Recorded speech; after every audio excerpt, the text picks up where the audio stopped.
close. Check out the top moments that helped define the outcomes of Sunday's NFL matchups. USA Today Sports. Jacksonville, FLA, an NFC playoff picture that was starting to look clear a week ago now is in disarray following a wild weekend in which two of the top four seeds lost. The number one seed Eagles managed to escape with a 4,335 win against the Los Angeles Rams, but they now face serious questions about their future after quarterback and MVP candidate Carson Wentz left the game in the second half with a knee injury. Should Wentz's injury be season-ending, the Eagles could no longer be considered the favorite in the NFL. Philadelphia is the lone team in the conference to clinch a division, however, and the wild card race could come down a complicated process of tiebreakers. The Eagles managed to rally after Wentz's injury and scored a defensive two-count with no time on the clock after the Rams' attempt at desperation lateral play failed. But it wasn't even the wildest ending to a game that day.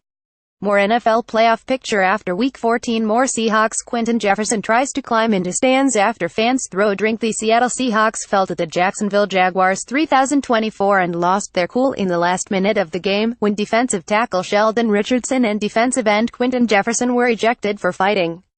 Jefferson tried to climb into the stands at Everbank Field after fans tossed drinks on him as he was heading to the Seahawks locker room through a tunnel behind the Jaguars bench. All of the drama came after the Jaguars offense went into victory formation to run out the clock. To Jaguars players, it was a sign that a perennial playoff team was unraveling. They're not used to losing, Jaguars defensive tackle Malik Jackson told USA Today Sports. Their coach probably told them that we aren't expletive, told them we can't beat them. We went out there, smacked them in the mouth, and they don't know how to act. The Seahawks fell to 85 and remain a game back of the Rams in the NFC West heading into next week's game between the two teams in Seattle, a clash the Seahawks may have to play without star linebacker Bobby Wagner, who left Sunday's game with a hamstring injury early in the third quarter and did not return. The Seahawks have already lost defensive starters Richard Sherman, Cam Chancellor and Cliff Avril this season, but losing Wagner, a Defensive Player of the Year candidate and the Seahawks on-field leader, might be one injury they can't survive. Seattle may also be short-handed on the defensive line if Jefferson or Richardson is disciplined by the NFL for their antics in Jacksonville. It's really important that we bounce back and get back on track and take this trip home tonight and see if we can rally, Seahawks coach Pete Carroll said. We've got a huge championship game coming up next week, and we'll see if we can get it done. The Seahawks' loss to the Jaguars also knocked Seattle out of the second wildcard spot, replaced by the Atlanta Falcons, who kicked off the wild weekend with a win at home on Thursday night against the NFC South leading New Orleans Saints.